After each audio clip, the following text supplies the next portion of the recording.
I'm very happy to be joined today by Jenisch, the CEO of Holcim, a 110-year-old Swiss-originated global leader in building materials and solutions. Jan is also the elected president of the Global Cement and Concrete Association, a member of the executive committee of the World Business Council for Sustainable Development, a CEO-led community of over 200 of the world's leading businesses committed to accelerating system transformations needed for a net zero, nature positive, and more equitable future. And finally, Jan is also an active member of the European Roundtable for Industry.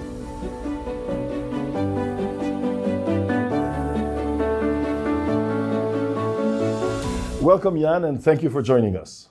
Thank you, Jean-François. So, Jan, you took the helm at Holcim in 2017 after 5 years at the head of Sika, a global leader in innovative systems and products for the building and automotive sectors.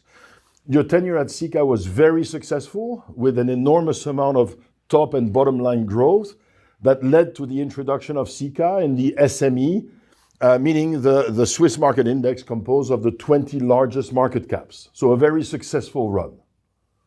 Yes, that's correct, Jean-François. Thank you for the nice intro. So you then joined Holcim 2 years into its merger with historical competitor Lafarge, a merger that probably proved a little bit more complex than anticipated, and we'll come back to that. And since then, which means over the last 5 years, you've led Holcim through strategic shifts and bold moves, including a number of acquisitions and divestments, resulting today in revenues of about 27 billion Swiss francs last year, 70,000 people worldwide, industry-leading ESG ratings, record profitability levels, and a stock price performance that positions you at or near the top of your industry peers.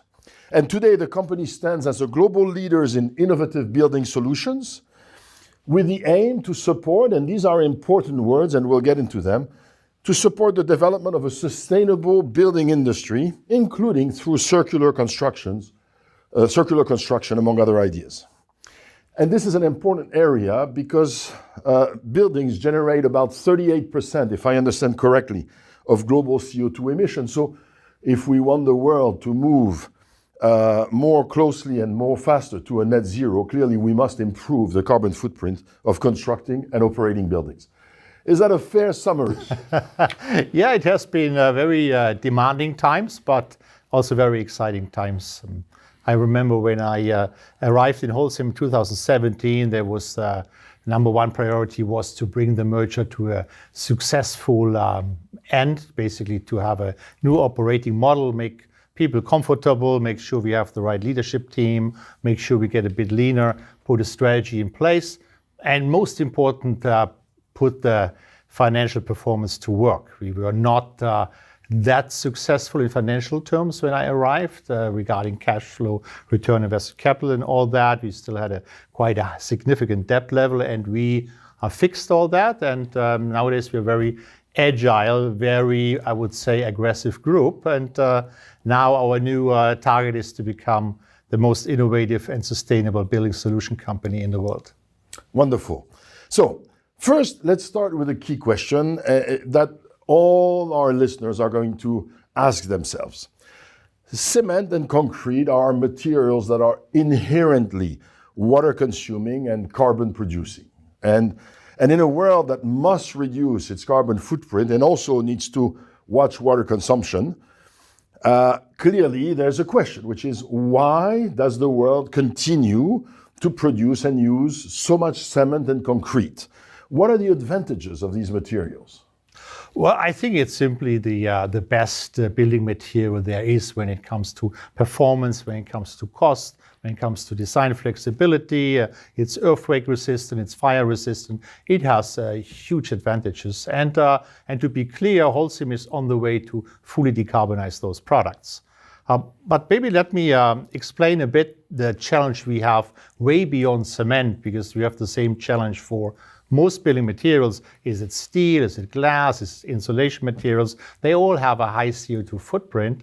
And as you mentioned in the beginning, building and living is 38% of our global CO2 footprint. And only 30% is the build phase, so are the materials, and 70% is the operating of the buildings and the infrastructure. So everything we need on energy side, heating, cooling, and all of that. And the real solution we have to find is how do we want to build for the future? So sustainable materials, but even more important, sustainable operation. What energy source to be used, how efficient buildings have to be, how to use solar and wind at the buildings to be power producing, and that's the real system we have to develop. Right. So please allow me to get back to this in a second, but I guess your answer is, look, those are indeed water consuming and carbon producing, but you have to understand they are probably the least bad solution we have in order to build from an environmental point of view. And also they are, as you said, very flexible, fireproof, and so on. So if the world needs to continue to produce cement and concrete, then obviously we need to do so in an increasingly carbon efficient way.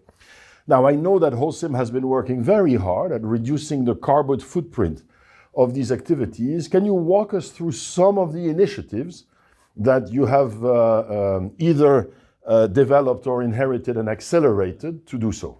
So we can, over the next few years, we can already reduce the CO2 footprint of our products by around 50% with relatively conventional steps by using more alternative raw materials to start with, materials which are already decarbonized.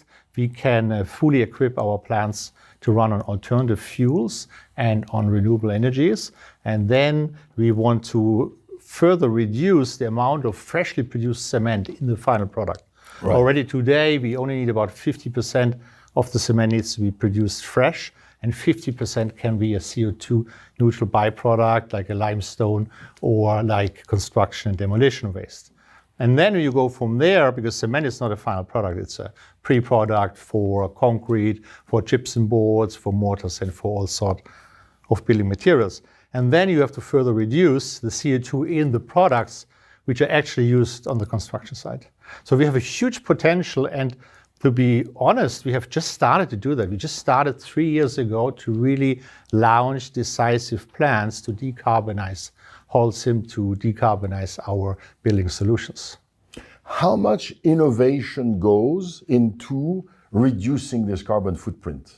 We have at Holcim, we have the innovation is ready to be implemented. We have to make it work first from the logistics. You have to imagine in the future we want to be construction demolition waste a large part of our new products. Already, so this is circular. Circular, yeah. Circular economy, saying, this is stuff that we already produced, we can reintegrate it. Already today we take more than 1,000 trucks of construction demolition waste back to our plants, to our sites. So this is 1,000 trucks of concrete, of bricks, and other materials, and they can be fully recycled 100% and no down cycle. And we literally put them back into our new products. So this is, I think, the Champions League of future buildings. And now you can imagine, today we do already 1,000 trucks. Now we want to go to 2,000 to 10,000 trucks. You can imagine the logistics we need from the demolition companies to operating the recycling platforms. And we are heavily investing into that. So all this, we're talking about really huge volumes, and we need to make this happen at our sites. So one aspect is innovation, but as I'm listening to you, the other is scaling up. Yeah. And the scaling up is complex. No, it's not complex. It needs to be done. You can imagine we suddenly need recycling centers to take in demolition waste, recycle it, and then you're going to end up with, even you recycle, you have like 10 different grades of products. So you have to do that, you have to quality check, and then you have to bring them back. The most simple recycling goes into road construction, the more sophisticated goes into concrete, and the most highest quality recycling goes directly even into the cement. So you have to make this happen, and that's what we're doing. This recycling sounds like a win-win, but in practice, developing greener products does not necessarily guarantee that customers will be using them and will be adopting them. Tell us about some of the challenges that you faced when you started coming up with this, this greener product. No, we have to. This is something you cannot do alone. This has all to be together, right? So we just talked about recycling. So I need to invest. I also need to partner with recycling or with demolition companies. And then I have to get it approved into the building norms. Right. So I need the regulator to say, okay, Holcim can now use 20% demolition waste in the cement, or in the future even 50%. So they need to be comfortable and do that testing. Maybe accelerated would be great, because we have the product ready and it will just be allowed in the European Union like next year to be used. So that's not country by country, that's European Union. European Union. In Switzerland, we have the product already since 3 years. Okay. It's our biggest selling product because it's the best possible solution to put old buildings back into new. And the Swiss approved it in the building norms 3 years ago. European Union, most likely next year. So that's one side. Then we have the customer you just mentioned. The customer needs to be aware that they can already reduce the carbon footprint. This is why we launched our green product range. So we have EcoPact for concrete, EcoPlan for cement, and they have a simple proposition, at least 30% less CO2 in those products. And to be also fair here, that's the first time we really make environment a USP for product. And that's a super success. We introduced for concrete the green range just about 2 years ago. We did it globally, and already now we have 12% of entire concrete sales with this product. Now, this triggers a question, because I was fortunate to work with Holcim about a number of years ago, and 2004 to 2010. And back then, a big discussion was, how do we decommoditize the product? And I remember that there was still a lot of discussions at the time about tons.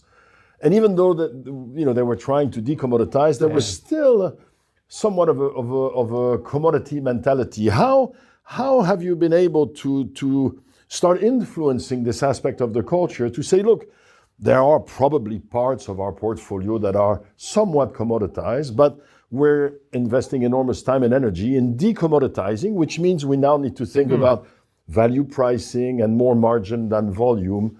So any comment on the cultural challenge? Yeah. No, absolutely. That's you hit it right, the nail on the head. That's exactly our challenge. We have to transform into making sustainability not only a must for our operations, but making it a new selling proposition for the customer, convincing everyone this is the product to buy. The same for circular. This is also a new dimension.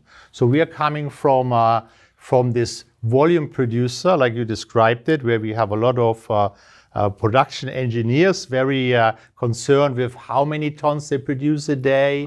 Right. Can they have another cost saving? So that was a bit the mindset, right? And then now suddenly we have decarbonization of the whole process, plus selling decarbonized products and making the circular work. So we have like 3 new dimensions, and that's quite exciting. For me, it's very exciting because we need to transform, we need to change, we need to have better marketing. We have to have different target groups. You can imagine we have to talk now to cities. Cities are the fastest to adopt green policies in their investment decisions. So we have to talk to the cities. We have to talk to big companies, which are the first one to also adopt the green procurement decisions. So to make this all work together, right? Because we need the innovation, as you said. We need the regulator to approve the products, but we need then also the customer and the influencers to support it. Has this required a lot of retraining of your sales and marketing folks? Yeah, it's such a thing. If you have a good engineer, a good production guy, I don't believe you should make the person a sales or marketing person, right? So what we did, we brought a few people extra in, professional marketing people, for example, to make sure that our new sales proposition for the customer is properly communicated. Okay, so more hiring of new talent with the new capabilities than massive retraining. It's not a lot of talent you need, but you need like 2-3 people to really come to a different level. Okay. Now, you guys are going one step further, right? So you're saying on one side, we're working hard at producing cement and concrete in a more sustainable way, but we can also help the world to consume less of it through more intelligent designs of buildings. And this has led you to acquire a number of adjacent businesses and to develop a solution unit. Tell us about why and how you went about this expansion and this somewhat counterintuitive approach that says we're going to help you to use less of our products. Well, first we have to see we need to build much more for the future. You have to see we have the growing world population. All that growth happens in the cities. So urbanization, huge urbanization needs an amount of new solutions for infrastructure. We have still 1 billion people living in insufficient living conditions, right? With no access to water, no access to electricity. So we have huge demand basically from all different segment of people for their lives. And at the same time, we have to make this now sustainable, right? So we have to build more, but better with less. So we have a huge demand now to make the old buildings sustainable. So to properly insulate them, to properly upgrade their energy source, to properly put in some energy generating units like solar roofs or something like that, to put in green roofs in the cities, to help the heat burden in the city. So we have a lot to do, and now we have to do it much smarter. So I'm not worried to sell less volume, because I'm sure I will sell more value. Okay. And this is what we try to do. And most recently with our acquisitions to enter the roofing systems. We spent about $5 billion the last 15 months to buy 3 companies in the roofing segment. And that's how we want to position Holcim closer to the customer, but also be part of the solution for more energy efficient buildings. You have to imagine the roof is, in the past 20, 30 years ago, it was not even insulated, right? It was just there to keep the rain outside, and nowadays has to be fully insulated because most of the heat or the cool air will go out through the roof, so you have to stop it. At the same time, you want a functional roof, so it has to be a green roof or has to be a solar roof, or maybe a reflective cool roof to keep the building modest in hot climates. So a lot to be done, a lot of innovation. So happy we entered that segment, and that is how you see the new Holcim. We will do cement also in the future. We will decarbonize it, but we want to develop the company also to participate more into systems for buildings. Now, when you talk systems for buildings, what coming to my mind, and maybe this is wrong and you'll correct me, is that there's also architects, designers, there's lots of other professions, maybe even cities in terms of the guidelines that they give. So it seems that there are a lot of external stakeholders that you would have to coordinate with. How is that working? I think the granularity in building with all the architects, different cities, all the different climates you're having, different development stages in the world. That's very granular, makes it exciting, but also makes it challenging to have like one solution globally, right? So you have to be very local, and the solution you have maybe in Switzerland will not work in New York, and the other way around. So you have to be very receptive to the different local situation and demands. But it seems to me that there's also a capability issue, right, for your folks that, again, historically, somebody would say, well, I need so much of this product. And now it's, what I'm hearing is now we're going to go to some of these decision makers and we're going to say, hey, actually, we could do a lot better here. We could do a lot better there. So did you have those capabilities to cooperate, or did you have to develop them? Or again, is this a case of we hired a few people? No, I think Holcim was always close to the customers, so close to the owner, the developer, the main contractor, to the architects and civil engineers. Okay. These were always like our, how do you call it, buying center or something. But now it becomes even more important because we have this new dimension we talked about before, circular construction, and then sustainability. So these are new dimensions, and these are huge dimensions, and dimensions we need to develop together. So that's why the dialogue we had in the past needs to be even more enriched and touch on more possibilities. Yeah. Understood. Now, along the way, you also divested a few sizable businesses, notably your activities in Brazil and in India, 2 countries, obviously, that are likely to engage in an enormous amount of construction over the next few years. What was the reasoning? Well, we have so many opportunities to grow the company. As we just talked about, we need to build more, better with less in the future. So we need to prepare ourselves. And to build up a meaningful new fourth leg for the company, like with the roofing systems, we need to also free cash to be able to invest. Okay. So that's why we had to take the decision to divest a few countries. The countries we divest are the other emerging countries, which are rather on the beginning of the building cycles. And we want to focus more Europe, North America, where we can sell all our 4 business segments from cement to roofing systems. So you're saying, A, I needed the cash in order to buy these other activities. And B, in those more developing economies, it is harder for me to sell this solution approach. And so I'd rather focus in areas where the market is more developed. The roofing systems we are selling now, they are top sellers in North America and in Europe. If you try to sell them in India, there's not really a market yet. Okay. There will be a market in 20 years, 30 years, but not for the foreseeable future. That's why we had to take a decision with some portfolio changes to transform meaningful, and that means, unfortunately, to let go some countries. That's actually very sad. I don't like to do that.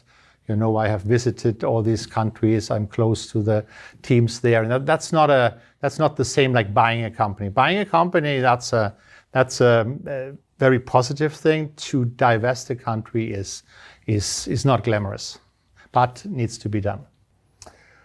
Yeah, and I want to ask you a tricky question, if I may.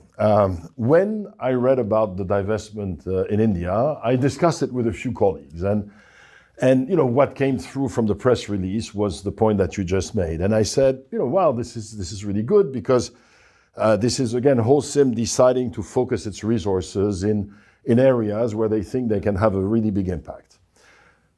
Some of my colleagues also said, yeah, but look, in India and in Brazil, they will continue to produce cement and concrete, but they will probably not be as good as Holcim at reducing the footprint of these activities. So they said, from a system perspective, from a world perspective, are we losing something? Is Holcim somehow outsourcing its pollution to countries or operators that can afford to pollute more than you guys? And it's a bit of a controversial question. No, it's not. And I can answer this. So our decision was not to divest cement. I hear that sometimes, like Holcim leaves cement or something. That is not correct. We divested emerging markets with the entire footprint. And all the other markets we stay in, we keep doing cement. So in North America, Europe, we talked about, we have the full, from the cement to the roofing systems, we have the full range.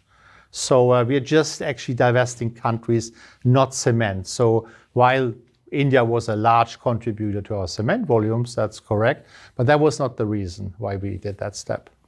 But you were, I think, the first among your peers as a company to engage in sustainability-linked financing by issuing green bonds, I think, in November 2020. And of course, these green bonds obligate you to pay a premium to holders if you fail to meet certain CO2 targets. Again, is that helpful in this respect, that the parts that we divest are the ones that would be? No, we run actually very sustainable operation in India, so that didn't hurt us up to now at all. I think the green bonds is just another element in the whole sustainability journey.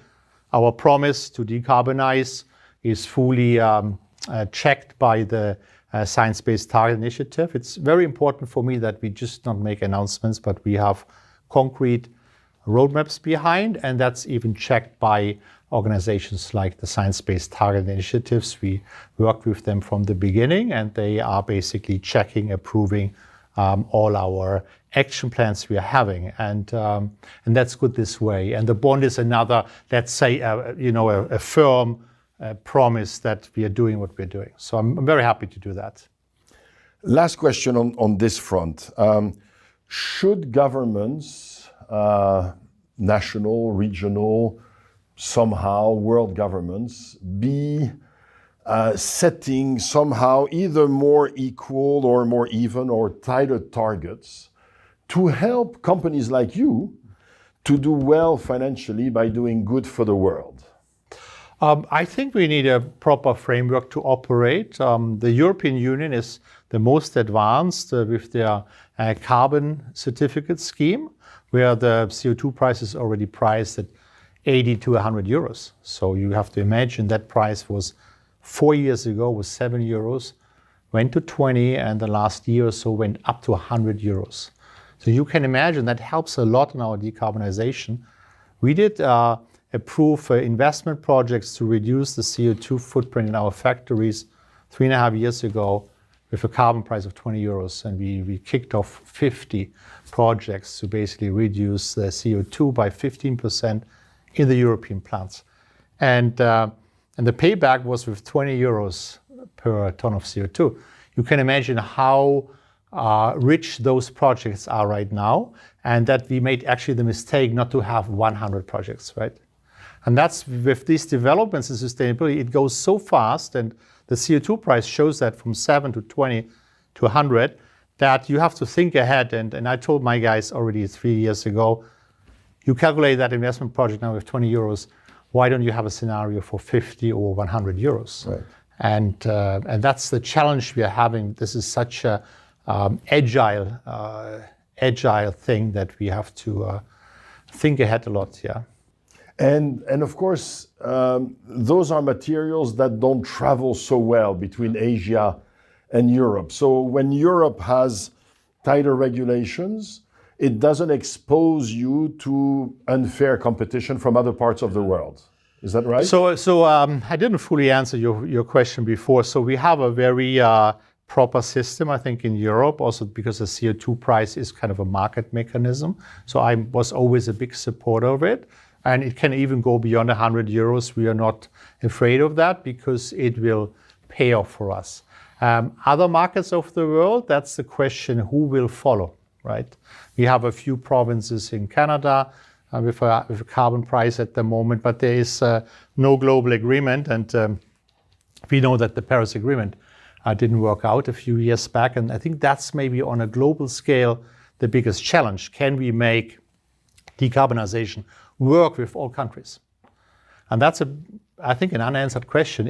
Is China, is India, other parts of the world, do they follow the Europeans? What is USA doing? Can they afford to put meaningful market mechanism in place while they already think $5 per gallon of fuel is too much or too high?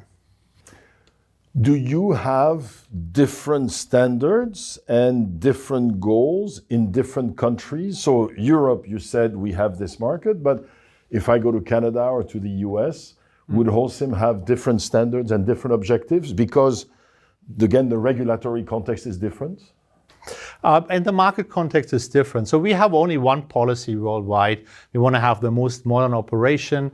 All the decarbonization initiatives we do in all our plants globally. Okay. But there's a difference in speed because the European Union has such a tight system in place already. And leading that this year, we will reach already 65% of our energy in the plants comes from alternative fuel. So basically, we are one of the biggest waste recyclers. 65. That's a lot. And in the US, this is maybe only around 10%, simply because the waste is not available in the same magnitude. So also, this is a market question we would love to have also in the US with investment programs to increase the amount of alternative fuel. But the system at the moment, they still have all these very low-cost dump sites and so on. So the system has to also develop. Now, thank you for these comments on the macro and industry environments. As I said at the beginning, I also want to ask you one or two questions about the Lafarge-Holcim merger, which it seems now may have been more of a Holcim integrating Lafarge. But so, from the outside, it seems to have been more difficult than initially anticipated. Was it that the principals, mainly the shareholders, were a little bit overly optimistic and underestimated the difficulties? Or is it simply that, hey, look, guys, this was a merger between two very large and complex organizations that were historical competitors. And, these mergers are inherently difficult to pull off. Yeah, I think to be fair, such a big merger and merger of equals as it was announced is a bit complex also when it comes to local approval processes to get it past the regulator. Then the leadership team has to work out and so on. So it doesn't go as fast and as easy maybe as on the paper you draft in the beginning. So, but look, we are a building material company which is very localized. So we have more than 2,300 production sites. And when I arrived in the company, I saw that the merger was excellent to strengthen our positions in those countries. And the people are, on the ground. They are building materials guys. They go on construction sites. They are very close to the customer, as we discussed before. So there was no big culture shock or anything. And only at the headquarters, they were a little bit too busy with themselves, trying to figure out who is the boss for this or that. So, and I put an end to this very, very fast. And then I think we didn't debate much about it after the first 6 months or so. So with the troops, relatively good integration, a little bit more difficult at the top, but again, manageable, especially with a new CEO coming from outside, not being from either party. Yeah, they had, of course, a merger of equals. So they didn't have a quota, but it was important. Oh, what is the legacy of a person being appointed? And then I come and I just pick the best one for the position. I closed all these legacy offices. They have not closed the headquarters in Zurich, not the headquarters in Paris. So I had to do that, and that helped a lot to put an end to any possible conflicts. So the fact that you came from outside helped? I think that was not a disadvantage. At the same time, you need to have someone who knows the industry, right? You cannot have someone to come from semiconductors or automotive. That would not be maybe fast enough to take all those decisions with the right eye on what's need to be done. But of course, Sika had construction is one of its main markets. So in that sense, you were the ideal outsider. You knew the industry. You were not an industry outsider, but you were a company outsider. Now, when you came into the situation, there were a number of complexities still operating, and some of them are still ongoing. My question is, how do you make sure that you don't get distracted by some of these challenges and you stay focused on the most important issues? I think that's probably the single biggest challenge of any leader, to set the right priorities. Because if you don't do that, your day has to have 72 hours or something, and you don't get things done. So I think for any leader, the biggest decision is what not to do. So what not to do, what to delegate, and what to lead him or herself. That's very big, and I'm quite good with the priorities. That I say, I do this, I don't do this, and this is done by someone else. So you said, what are we going to work on versus not work on? And among the ones we work on, there's the one I lead, and then there's the one I delegate. Yeah, I think so. Leader should never be the bottleneck. We had this before, when you have a too undecisive leadership, then everything ends up on your desk and gets delayed and not decided. And for me, I decide usually the small things on the spot or in a very short period of time, or I delegate to someone else. How do you choose which ones you keep versus the ones you delegate? Well, it's a mix of, I think, I delegate. Sometimes I'm not competent for the topic, right? Okay. That's probably the biggest expertise one. issue? So expertise. If I have someone more competent, or I participate in the decision, but I need always people with the expertise, yeah. So I can't conclude this discussion without asking you a few more personal questions. First one is relatively broad. How would you describe yourself as a leader? If I worked for you, what would strike me? Oh, you have to ask other people for that. I think But they're not here, Jan, and you're the one who's here. I think it's important as a leader to be fair, first of all. Okay. There's nothing is more easy than to demotivate other people, right? The management gurus talk about motivating people, but actually, first of all, you should not demotivate people. And The biggest demotivator is unfair evaluations of people or unfair decisions. So I think I try to be a very sound and fair observer and performance evaluator. So not to make any emotional decisions or not to favor people for other reasons than what they do for the company. So that's, I think, one principle I'm proud of, which I try to live. Okay. Any second principle? The second is fairness is very important. Yeah. And again, the point you made, by the way, is very much supported by research. Yeah. That it's a lot more damaging to demotivate and a lot quicker, actually, to demotivate. And your point about fairness is also very much supported by research, that when people behave in ways that we find unreasonable, most of the time it's because they perceive they've been treated unfairly. So this is one important principle. Any second important principle? Oh, the second is, I think we talked about the priorities. And then for me, it's very important to really have your hands in the pie. So you need to be in the markets. You need to spend time to understand from decarbonization to processes in construction. You know, I don't think you can lead a company like Holcim properly if you don't have a certain expertise on the operations or on the customers. And so I spend a lot of time out in the field to keep getting input from that side. Would your folks describe you as a hands-on sort of guy? I'm not sure. I think so. I'm pretty hands-on. I don't need a big delegation to travel with me or something. I think I'm pretty simple. Now, let me ask you a follow-up question on this, because my perception of you is that you could be qualified as a strong leader, energetic, driven, assertive, and decisive. And of course, those are important qualities for leaders. They can also sometimes be pushed too far, right? So a few years ago, I wrote an article that said that CEOs should be hard of hearing, meaning that they should have a mute button, because you can't be constantly plugged into the complaints and the concerns of others. So once in a while, you have to press the mute button and you don't hear them anymore. But of course, what happens is if you keep the mute button on for too long, you become deaf.